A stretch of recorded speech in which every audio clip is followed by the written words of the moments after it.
അപ്പൊ സിബിന്റെ വാലായിരുന്നു അല്ലേ? ഒരിക്കലല്ല. നിങ്ങൾ പലത് കണ്ടിട്ടില്ല.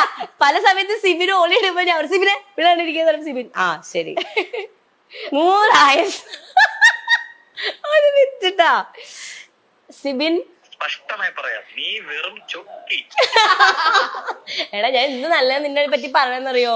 സിബിൻ പാവാണ്, സിബിൻ അടിപൊളിയാണെന്ന്. നീ സൂപ്പർ അല്ലേ, നമ്മൾ രണ്ടുപേരും കിടിലല്ലേ? എങ്ങനെയുണ്ട്? അതൊക്കെടാ, ഇത് മാത്രം കട്ട് ചെയ്തിട്ടുണ്ടാവും. ഇന്റർവ്യൂ നടക്കട്ടെ. പറയാൻ വേണ്ടി വിളിച്ചു ജിൻഡോ ചേട്ടനെ പറ്റിയിട്ട്. കാരണം ജിൻഡോ ചേട്ടൻ ഒരു ക്യാരക്ടറുകൾ ഓരോ ആഴ്ചത്തോടും ഇങ്ങനെ മാറ്റിക്കൊണ്ടേയിരിക്കുന്ന ഒരാളാണ്. പിന്നെ നിങ്ങളുടെ പവർ ടീം ആയപ്പോ നിങ്ങളുടെ കളിപ്പാവയാണെന്ന് കുറെ പേര് പറയുന്നു. അപ്പൊ പുള്ളിക്കാരന്റെ ആക്ച്വലി ക്യാരക്ടർ എന്താണ്? എന്ത് എല്ലാ ആഴ്ച ഇങ്ങനെ ഓരോരോ മൂഡ് പിടിച്ചോണ്ട് നിങ്ങൾ 24 മണിക്കൂർ കാണുന്ന നിങ്ങൾക്ക് എന്താ ക്യാരക്ടർ എന്ന് മനസ്സിലായോ?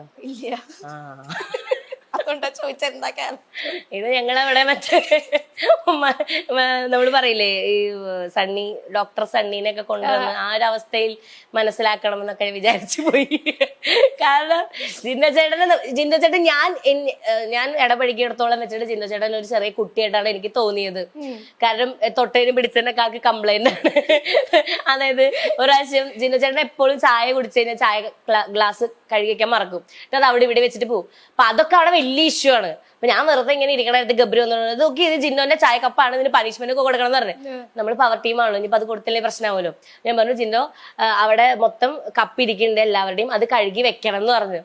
എന്റെ പൊന്നെ, എന്നിട്ട് ഞാൻ അതിനെ ഹെൽപ്പ് ചെയ്യാൻ പോയി. കാരണം കുറെ കപ്പ് ഉണ്ടല്ലോ. എന്നിട്ട് ഞാൻ എന്നിട്ട് കഴുകാൻ വേണ്ടി പോയപ്പോഴേക്കും ഊപ്പറാള് വെള്ളമൊക്കെ നിറച്ചിട്ട് അവന്റെ ഉള്ളിലൊക്കെ കപ്പൊക്കെ എടുത്ത് വെച്ചതേ ചൂടുവെള്ളത്തിൽ കഴുകണം. ഞാൻ പറഞ്ഞു എന്റെ ചേട്ടാ ജസ്റ്റ് ഒന്ന് വെള്ളത്തിൽ കഴുകാൻ മതി. അതൊന്നും പറ്റില്ല.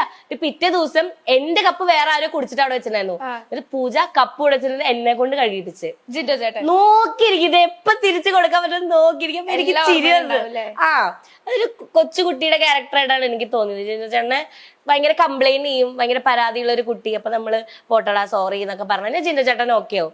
അല്ലാണ്ട് ആള് ഇത്ര വലിയ ക്രൂരനൊക്കെ അറിഞ്ഞൂടെ ഹൗസിനുള്ളിൽ ബാക്കിയുള്ളവര് ഇദ്ദേഹത്തിന് ഇങ്ങനെ ഭയങ്കരമായിട്ട് ഇങ്ങനെ കാണുമ്പോ അദ്ദേഹത്തിന് ഹാൻഡിൽ ഇങ്ങനെ ഈസി ആയിട്ട് പറ്റും. അതൊരു പാവാണ്.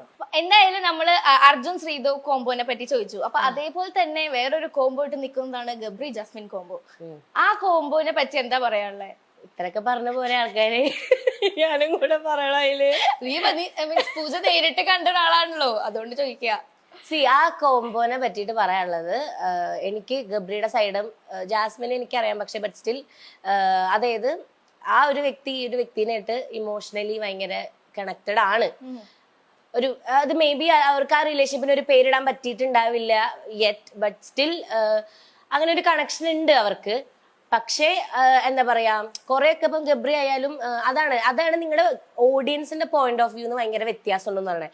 ഓഡിയൻസിന്റെ പോയിന്റ് ഓഫ് വ്യൂല് ഗബ്രി ജാസ്മിനെ ഭയങ്കര കൺഫ്യൂസ് ചെയ്യിപ്പിക്കുന്ന പോലെയും കാര്യങ്ങളൊക്കെ ആയിട്ടാണ്. പക്ഷെ ഹൗസിന്റെ ഉള്ളില് നമുക്ക് ഫീൽ ചെയ്തിട്ടുള്ളത്, ഗബ്രി അല്ലാതെയും ഒരുപാട് പേരുടെ അടുത്ത് കമ്മ്യൂണിക്കേറ്റ് ചെയ്യാനും ചില്ലാവാനും സംസാരിക്കാനും പാട്ട് പാടാനൊക്കെ വരുമ്പോൾ ജാസ്മിന് അത് അവിടെ പറ്റുന്നില്ല.